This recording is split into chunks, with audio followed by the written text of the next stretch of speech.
সাবধান, যদি আজকের এই ভিডিও আপনি পুরোপুরি না দেখেন তাহলে এমনটা আপনার সাথেও হতে পারে। আপনিও ঠকবেন, বাসায় গিয়ে হাই হুতাশ করবেন, আফসোস করবেন, তখন আর কিচ্ছু করার থাকবে না। প্রিয় দর্শক, আসসালামু আলাইকুম। আমাদের আজকের এই ভিডিওটা আমরা অনেক দিন যাবতই ভাবতেছি আপনাদের জন্য করব, কারণ অতীত অভিজ্ঞতা এবং অনেকের এক্সপিরিয়েন্স থেকে আসলে বিষয়গুলো নিয়ে আসছি। চেষ্টা করব আপনাদের সাথে আজকের এই ভিডিওতে চা খেতে খেতে কিছুক্ষণ আড্ডা দিয়ে যেন আপনাদের বিপদের হাত থেকে বাঁচাইতে পারি। তো শুরু করি একেবারে শুরু থেকে।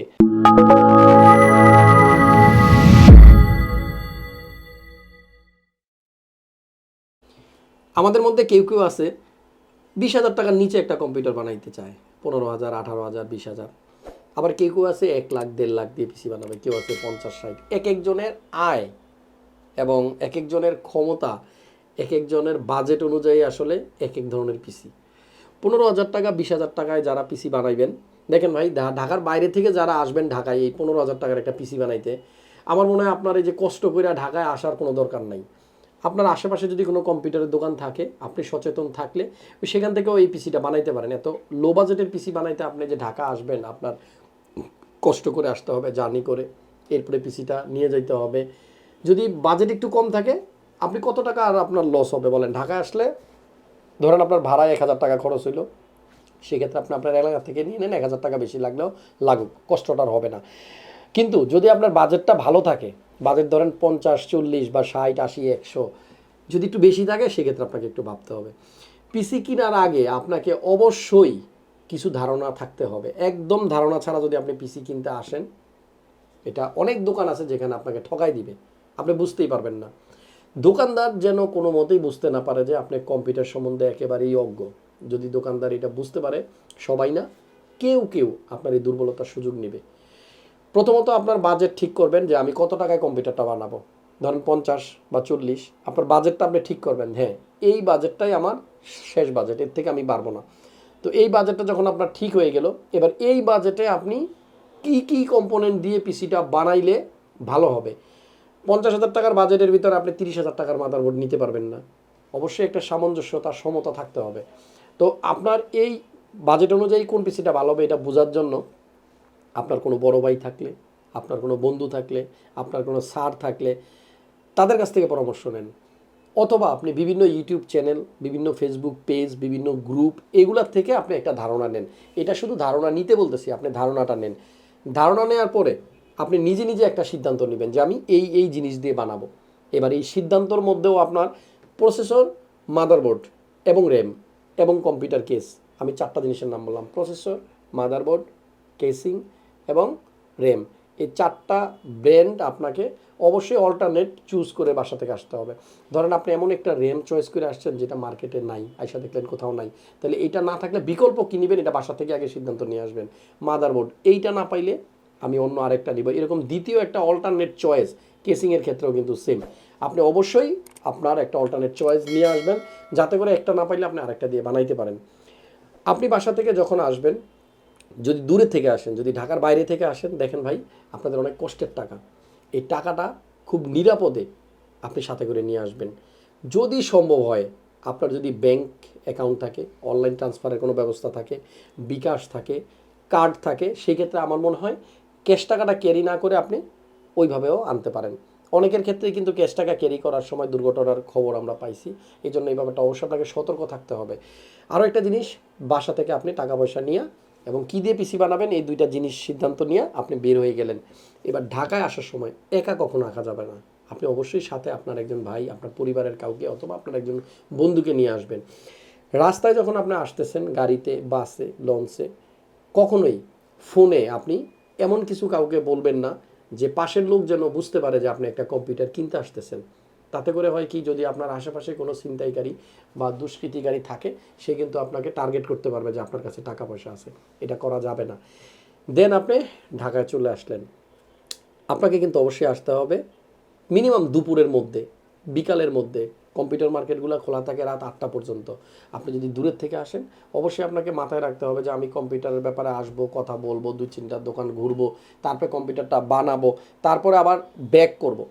এমন যেন না হয় আপনি কম্পিউটারটা এমন সময় নিতে আসছেন যখন মার্কেট বন্ধ হয়, তখন কিন্তু আপনি তাড়াহুড়া করে কম্পিউটারটা বানাইতে গেলে অনেক সময় বানায় যারা দিবে তারা 100% সুন্দরভাবে আপনাকে বানাই দিতে পারবেন না, আপনি আবার ঢাকার বাইরে নিয়ে যাবেন এত দূরে, তখন কিন্তু আপনার বাসায় গিয়ে যদি আবার সমস্যা হয় তখন আবার আপনার নিয়ে আসতে হবে। এই জন্য অবশ্যই হাতে একটু পর্যাপ্ত সময় নিয়ে আসবেন, যাতে দোকানদারদের সাথে ভালো করে আপনি বসে কথা বলতে পারেন, 2-4টা দোকান দেখতে পারেন, পিসিটা বানানোর জন্য তাদেরকে পর্যাপ্ত সময় দিতে পারেন। তো এই সময়টা মেনটেন করে আপনারা মার্কেটে আসবেন। এবার আসার পরে যদি আপনার প্ল্যানিং থাকে যে আমি এই দোকান থেকেই বানাবো, মনে মনে সিদ্ধান্ত নিয়ে থাকেন যে আমি এই দোকান থেকেই বানাবো, কিন্তু আপনি নিজের থেকে কনফিডেন্টলি মানে একটা টার্গেটে পৌঁছাতে পারতেছেন না যে আসলে ওনারা আমাকে সঠিক দামটা রাখবে কিনা, আমাকে আবার ঠকাই দিবে কিনা, যদি এরকম কনফিউশন আপনার মনে থাকে, আপনি ওই দোকানে যাওয়ার আগেই আশেপাশে 2-1টা দোকান থেকে একটা ধারণা নিয়ে আসবেন প্রাইসের, কিসের প্রাইস নেবেন। আপনি কিন্তু বাসা থেকে আগে সিলেক্ট করে আসছেন যে আপনি এই প্রোডাক্টগুলো দিয়ে কম্পিউটার বানাবেন। কম্পিউটারের মডেলগুলো এত জটিল যে আপনি একটা মডেল থেকে আরেকটা মডেল শুধু একটা অক্ষরও যদি চেঞ্জ হয়ে যায় দাম কিন্তু অনেক চেঞ্জ হয়ে যায়। এই জন্য যখনই প্রাইস নেবেন যেই কটা দোকান থেকেই নেবেন, প্রোডাক্ট যেন সব সেম থাকে, মডেল যেন সব সেম থাকে, কোনো কিছু যেন চেঞ্জ না হয়। আচ্ছা, এবার আপনি 2-1টা দোকান দেখে তারপরে আপনার পছন্দের দোকানটাতে গেলেন, সেটা যেই দোকানেই হোক, যাওয়ার পরে তাদের সাথে কথাবার্তা বললেন, দেন আপনার কাছে যদি মনে হয় যে আমি এই দোকান থেকেই বানাবো, তারপর আপনি আপনার পছন্দের কম্পিউটারটা বানাবেন। এবার বানানোর সময় আপনাকে কিছু কিছু জিনিস অবশ্যই মনে রাখতে হবে। প্রথমত, যেই প্রোডাক্টগুলো আপনি নিলেন, দোকানদার আপনাকে যে বিলটা দিল, যে ইনভয়েসটা দিল, প্রত্যেকটা প্রোডাক্টের সিরিয়াল নাম্বার আপনি বিলের সাথে একটু মিলাই নেবেন কেনার সময়। এমনও হইতে পারে দোকানদার ভুল করে আপনাকে প্রোডাক্ট যেটা দিল বিলের ভিতরে সিরিয়াল সেটা দিল না, আপনি 1 বছর পরে 1.5 বছর পরে যখন ওয়ারেন্টির জন্য আসবেন, অনেক সময় কিন্তু এরকম হয়ে যায় সিরিয়াল না মিললে অনেক দোকানদার ওয়ারেন্টি দিতে চায় না, বলে যে এটা আমাদের প্রোডাক্ট না। এই জন্য আপনি মাস্ট বিল করার পরে আগে প্রোডাক্টের সিরিয়ালগুলা এবং প্রোডাক্টগুলা ভালো মতো দেখে চেক করে দেন আপনি পিসিটা বানাইতে দিবেন। পিসি বানানোর পরে প্রত্যেকটা প্রোডাক্টের বাক্সগুলা আপনি একটু দোকানদারের কাছ থেকে চেয়ে নেবেন। তাদের হয়তো মনে নাও থাকতে পারে, তারা হয়তো রেখে দিতে চাইবে, কিন্তু আপনি আপনার বক্সগুলো চেয়ে নেবেন। এই বক্সের 2টা কাজ আছে। আপনি ধরেন পিসিটা আজকে বানাই নিয়ে গেলেন, কোনো কারণে 1 মাস 15 দিন পরে আপনার পিসিটা বিক্রি করে দেওয়ার প্রয়োজন পড়লো, যদি এই বক্সগুলো আপনার কাছে থাকে তাহলে আপনি যার কাছে বিক্রি করবেন একটু ভালো দামে বেচতে পারবেন। পাশাপাশি কোনো কারণে আপনার কোনো প্রোডাক্টের যদি প্রবলেম হয়, ওয়ারেন্টি হয়, 10 দিন 12 দিনের ভিতরে যদি কোনো প্রোডাক্ট প্রবলেম দেখা দেয়, কোম্পানি অনেক সময় এই বক্সগুলো চায় যে আপনি বক্স সহ আমার মাদারবোর্ডটা দেন, বক্স সহ আমার এই এসএসডিটা দেন বা র্যামটা দেন, আমরা আপনাকে আরেকটা নতুন দিয়ে দিতেছি, তখন কিন্তু এই বক্সটা জরুরি। আচ্ছা, এবার বক্সগুলো আপনি নিয়ে নিলেন, সাথে বক্সের ভিতরে কিছু স্ক্রু থাকবে, কিছু আনুষঙ্গিক জিনিসপত্র থাকবে, ম্যানুয়াল থাকবে, অনেক ক্ষেত্রে সিডি থাকে, এগুলো একটু আপনি দোকানদারের কাছ থেকে চেয়ে নেবেন। এই স্ক্রুগুলা আপনি অন্য দোকানে পাবেন না। একটা পিসিতে কম্পিউটার কেসিংয়ের সাথে যেই পরিমাণ স্ক্রু দেওয়া থাকে এর 1/4 আপনার কম্পিউটারে ইউজ হবে না, বাকিগুলো বেশি থাকবে। এগুলো আপনি চেয়ে নেবেন। পরবর্তীতে কখনও কম্পিউটার আপনি যদি মাদারবোর্ড খোলেন স্ক্রু হারাইতে পারে, তখন এই স্ক্রুগুলো যেন আপনার কাজে লাগে। তো এই ভিতরে বক্সের ভিতরে যে জিনিসগুলো আছে এগুলো আপনি একটু কষ্ট করে চেয়ে নেবেন। অনেক সময় স্টিকার থাকে, স্টিকারগুলো আপনি চেয়ে নেবেন। যেহেতু পিসিটা আপনার, টাকাটা আপনার, দায়িত্বটা আপনার, আপনি একটু চেয়ে নেবেন। দোকানদার অনেক সময় দিবে, অনেক সময় হয়তো দিবে না, অনেক সময় ইচ্ছা করে দিবে, অনেক সময় ইচ্ছা করে দিবে না। তো আপনি পিসি বানায় ফেললেন, টাকা পয়সা দিয়ে দিলেন, এবার আপনি ঢাকা থেকে যখন ব্যাক করবেন, মাল্টিপ্ল্যান সেন্টার হোক, পাশে আরও অনেক মার্কেট আছে, যেই মার্কেট থেকে আপনি কম্পিউটারটা কিনবেন, এক শ্রেণীর লোক থাকে মার্কেট থেকে যারা ব্যাগ নিয়ে কম্পিউটার নিয়ে বের হয়, রিক্সাওয়ালা কিছু বিশেষ করে আছে যারা নাকি দূরের থেকে ফলো করে, টার্গেট করে, এই লোকগুলাকে বিভিন্নভাবে প্রতারিত করে তাদের কাছ থেকে এই কম্পিউটার অনেক সময় ছিনতাই করে তারা নিয়ে যায়। কীভাবে ছিনতাই করে সেটা কিন্তু আমি একটা ভিডিও করে আপনাদেরকে দেখাইছিলাম। তো অবশ্যই চেষ্টা করবেন রিক্সাটাকে অ্যাভয়েড করতে। এবং সিএনজি যদি আপনারা নেন, প্রথমেই বলবো সবার কাছে এখন স্মার্টফোন থাকে, আপনি যে সিএনজিটা রিজার্ভ করলেন, ভাড়া করলেন, আপনি একটু টেকনিক্যালি সিএনজির পিছনে গিয়ে আগে সিএনজির পিছন থেকে একটা স্ক্রিনশট নেবেন বা একটা ছবি তুলবেন। সিএনজির যে নাম্বারটা আছে এই নাম্বারটা মানে একটা ছবি তুলে আপনি আপনার মেসেঞ্জারে বা কাউকে পাঠায় রাখলেন, যাতে করে কোনো কারণে রাস্তার মাঝখানে হঠাৎ করে দেখা গেছে যে আপনি একটু পানি খেতে নামলেন, কখনোই এটা করবেন না, নামা যাবে না। তারপরেও অ্যাক্সিডেন্টলি কোনো কারণে যদি আপনি সিএনজি থেকে নামেন আর সিএনজিটা চলে যায়, আপনি কিন্তু আর সেই সিএনজিটাকে খুঁজে বের করতে পারবেন না যদি আপনি ওই নাম্বারটা না জানেন। তো এটা একটু কষ্ট করে সিএনজির পিছনের নাম্বারটা একটু ছবি তুলে রাখবেন মোবাইল ফোনে। এরপরে আমি একটা কথা বলতে ভুলে গেছি, সেই জিনিসটা আরেকবার একটু ইন্টারাপ্ট করি। যখন আপনারা ঢাকায় আসবেন, মার্কেটে আসবেন, এই রাস্তায় আমি বলছিলাম আপনারা ফোনে কাউকে বুঝতে দিবেন না যে আপনারা কম্পিউটার কিনতে যাচ্ছেন। আরেকটা কাজ করবেন, রাস্তায় সেদিন যেদিন পিসি কিনতে আসতেছেন কারো দেওয়া কোনো কিছু খাবেন না। আপনার হয়তো অনেক কাছের কারোর সাথে দেখা হয়ে গেল, সেটা আলাদা ব্যাপার, আপনার আত্মীয় স্বজন সেটা আলাদা কথা, কিন্তু অপরিচিত কারো কাছ থেকে কোনো কিছু সেদিন খাবেন না। Okay fine. এবার সিএনজিতে উঠলেন, বাসে উঠলেন, বা যেভাবে হোক আপনি বাড়িতে ব্যাক করার জন্য রওনা দিলেন। কেয়ারফুললি পিসির যে বক্সগুলো আছে এই বক্সগুলোকে এমন জায়গায় রাখবেন যেখানে রাখলে এটা ঝাঁকি খাওয়ার সম্ভাবনা কম থাকে। দেখা গেছে যে আপনি পিসিটা গ্লাস সহ এখন ক্যাসিংগুলো আসে, এমন জায়গায় রাখলেন এটা ঝাঁকিতে গ্লাসটা ভেঙে যেতে পারে। তো সাবধানে আপনি বাসে হইলে বা সিএনজিতে হইলে বা ট্রেনে হোক, যেভাবে হোক বক্সগুলোকে আপনি একটু সাবধানে সতর্কতার সাথে আপনি জায়গা মতো সেফলি জিনিসগুলো রাখবেন। দোকান থেকে যখন বের হবেন, আমি একটা কথা আবার একটু ইন্টারাপ্ট করি, এটা ভুলে গেছিলাম, যেহেতু আমরা স্ক্রিপ্টেড ভিডিও বানাইতেছি না, অনেক কিছু আমার মনে পড়বে, পরে আমি বলে দিব। দোকান থেকে বের হওয়ার সময় অবশ্যই আপনি আপনার পিসির যে পাওয়ার কেবলটা থাকে, যেটা দিয়ে আমরা পিসি চালু করি, এই পাওয়ার কেবলটা আপনি একটু মনে করে আপনার ব্যাগে নিয়ে নেবেন, অথবা দোকানদারের কাছ থেকে আপনি চেয়ে নেবেন। এই পাওয়ার কেবলের জন্য অনেকেই বাসায় গিয়ে পিসি চালু করে আর পিসিটা অন করতে পারেন না। যাই হোক, এবং যারা শুধু পিসি নিচ্ছেন, হয়তো মনিটর আপনার আগে থেকে আছে, পিসিটা শুধু নিতেছেন, আপনাদেরকে অবশ্যই মাথায় রাখতে হবে আমার বাসায় যে মনিটরটা আছে সেই মনিটরে যদি ভিজিএ পোর্ট থাকে, আমি এখন যে কম্পিউটারটা কিনতেছি এটার মধ্যে ভিজিএ পোর্ট আছে কিনা, বা বাসায় যদি এইচডিএমআই পোর্ট থেকে থাকে, এখন যেটা নিচ্ছি এটার ভিতরে এইচডিএমআই পোর্ট আছে কিনা, এই কেবল আমার কাছে আছে কিনা। বাসায় যাওয়ার আগেই, দোকান থেকে বের হওয়ার আগে আপনি এটা ঠিক করে নেবেন। যাদের মনিটর আগে থেকে আছে, শুধু পিসি কিনতেছেন, অনেকেই পিসি কিনে নিয়ে বাসায় যাওয়ার পরে দেখেন যে মনিটরের সেই কেবলটা নাই। তো বের হওয়ার আগে এই জিনিসটা আপনি একটু কেয়ারফুলি চেক করে নেবেন। এবার পিসি সহ আপনি যখন বাসায় চলে গেলেন, ধরেন আপনার রাত হলো ফিরতে, বাসায় যাওয়ার পরে যারা ইউপিএস নিয়ে গেছেন পিসি চালু করার জন্য, ইউপিএস যারা নেবেন অবশ্যই পিসির সাথে ইউপিএসটাকে কানেক্ট করার আগে 8 ঘন্টা আপনি চার্জ দিবেন। 8 ঘন্টা চার্জ দেওয়ার পরের থেকে আপনি পিসির সাথে ইউপিএসটাকে কানেক্ট করবেন। এই ভুলগুলো আমরা করি, আমরা অনেকে হয়তো জানি না। বাসায় যাওয়ার পরে কোনো কারণে আমার পিসিটা, আমি স্টার্ট করতে গিয়ে দেখলাম আমার পিসিটা আর চালু হচ্ছে না, এরকম অনেকেরই হয়। যারা নতুন পিসি বিল করে বিশেষ করে তাদের এই ভুলটা হয়। পিসির কেসিংটা পিছনের দিকে দেখবেন পাওয়ার সাপ্লাইয়ের ভিতরে একটা অন অফ সুইচ থাকে, এটা অনেক সময় কেবলের ধাক্কায় বা যে কোনোভাবেই হোক, প্যাকেটের চাপে, বা অনেক সময় আপনার এই অন অফ সুইচটা চাপ লাগা অফ হয়ে থাকে, তখন আর পিসিটা চালু হয় না।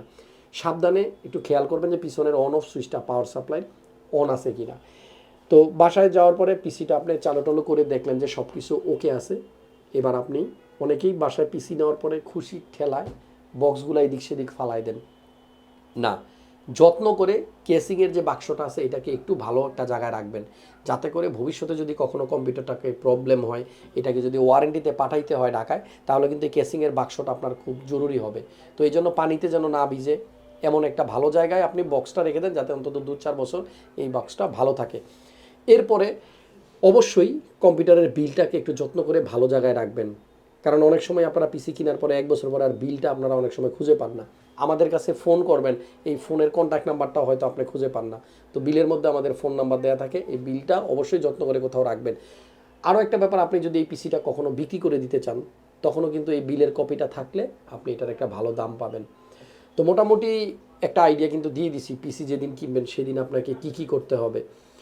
ফাইনালি সব কিছু শেষ হয়ে যাওয়ার পর অবশ্যই আপনাকে একটা জিনিস মাথায় রাখতে হবে, যে উদ্দেশ্যে পিসিটা আপনি কিনলেন এই উদ্দেশ্যটা আপনাকে হাসিল করতে হবে।